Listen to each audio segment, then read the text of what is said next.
There are some things that you need to disclose when selling your home. Welcome to my video on the things you need to disclose when selling your home. Selling a home can be a complex and overwhelming process, but it's important to remember that disclosure is a crucial part of the process.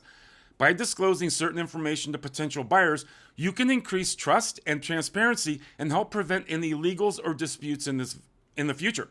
In this video, I'll be discussing the required legal disclosures as well as some optional disclosures that you may want to consider. So if you're thinking about selling your home or just curious about what needs to be disclosed, make sure to stick around for the rest of the video. My name is Brian Johnson and I'm a real estate broker right here in Spokane with Windermere Valley, Liberty Lake. If you have any questions about real estate, you want to buy, you want to sell, you're looking at investment property, reach out. Call, text, email, whatever works. Here's my contact information here, and more contact information is in the description below.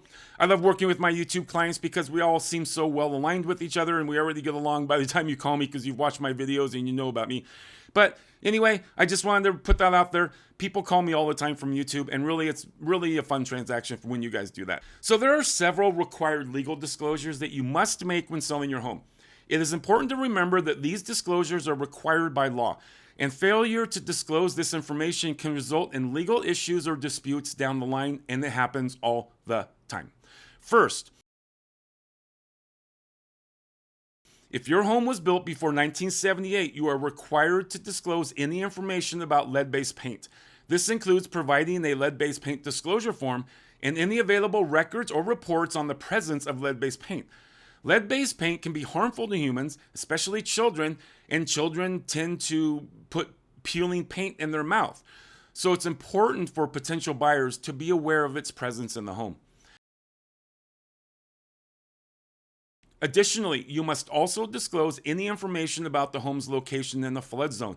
This includes providing flood zone maps and any flood insurance information. Flood zones are designated areas that have a higher risk of flooding, and it's important for potential buyers to be aware of this risk when purchasing a house. You must also disclose any environmental hazards or contaminations that are known to exist on the property. This could include things like asbestos, radon, or underground storage tanks. These hazards can pose a risk to the health and safety of the occupants, and it's important for potential buyers to be aware of their presence in the house. Again, it's important to remember that these required legal disclosures are necessary to protect both the seller and the buyer. By being upfront and transparent about any potential risks or issues with the property, you can help prevent any legal issues or disputes that could arise in the future. You must disclose material defects. Now, material defects are any issues with the home that may significantly impact the value or habitability of the property.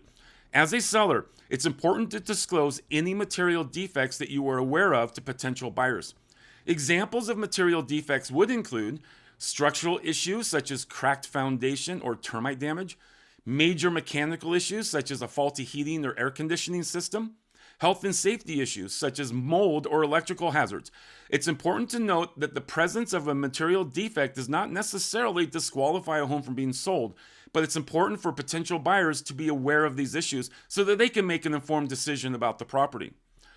By disclosing material defects upfront, you can increase trust and transparency with the potential buyers and help prevent any legal issues or disputes that would arise in the future, because they do all the time. It's also a good idea to provide documentation or repair estimates for any material defects, as this can help potential buyers better understand the scope and cost of any of these necessary repairs. If you're planning on selling your home in Washington State, it's important to be aware of the requirement to use a seller's property disclosure form. The seller property disclosure form is a legally required document that provides potential buyers with information about the condition of the property. As the seller, it's your responsibility to complete this form to the best of your knowledge and provide it to potential buyers. It's important to note that the form must be completed by the seller themselves and not the real estate agent. But why is it so important to use this form? First, the seller property disclosure form helps protect you as a seller.